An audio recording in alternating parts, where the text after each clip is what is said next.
Halo Sobat Transportasi, perkenalkan saya Leli Ayu Dewi Katrina dari Balai Teknik Perkeretaapian kelas 1 Semarang. Di sini saya akan menampilkan podcast mengenai isu-isu kontemporer yang terjadi di lingkungan Kementerian Perhubungan. Sebelum masuk ke podcast tersebut, mari kita lihat video-video berikut ini.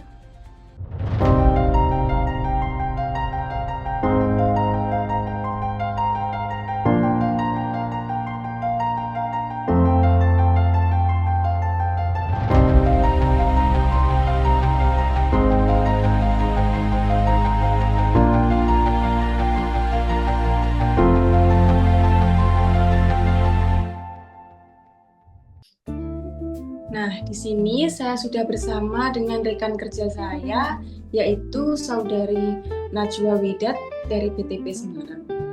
Sebelum masuk ke pembahasan isu-isu kontemporer, menurut Saudara Najwa, apa sih sebenarnya maksud dari isu kontemporer itu sendiri?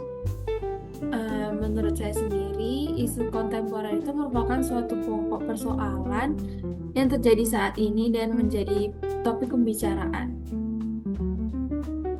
Jadi isu kontemporer ini seringkali mencerminkan perubahan nilai dan prioritas pada masyarakat yang mempengaruhi orang atau tempat yang belum terselesaikan ya.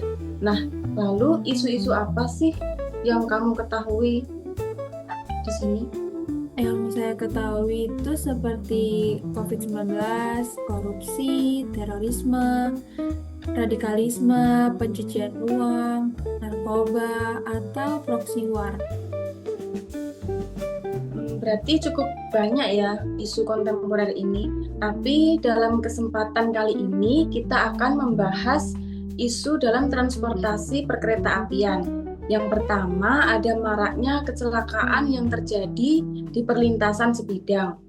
Karena baru-baru ini terjadi kecelakaan di Semarang, Magetan, Jember, dan ada pula di Yogyakarta. Nah, faktor dari kecelakaan tersebut mungkin dari pengguna jalan yang mengabaikan sinyal peringatan dari palang pintu, perlintasan sebidang yang tidak terjaga, atau bisa jadi kondisi jalan yang tidak memadai. Nah, kita sebagai CPNS Kemenhub punya rencana aksi apa aja sih adanya dengan isu tersebut? Yang pertama, kita bisa ngadain sosialisasi tentang keselamatan di perlintasan sebidang karena masih banyak masyarakat yang masih kurang memiliki kesadaran akan bahayanya di perlintasan sebidang.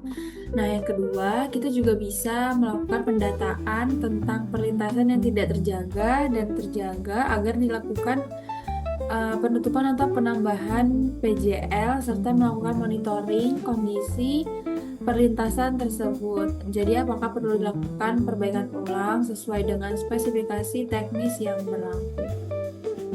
Baik, jadi tujuan rencana aksi tersebut untuk meningkatkan kesadaran dan pengetahuan masyarakat, mengurangi tingkat kecelakaan, dan menumbuhkan budaya taat berlalu lintas.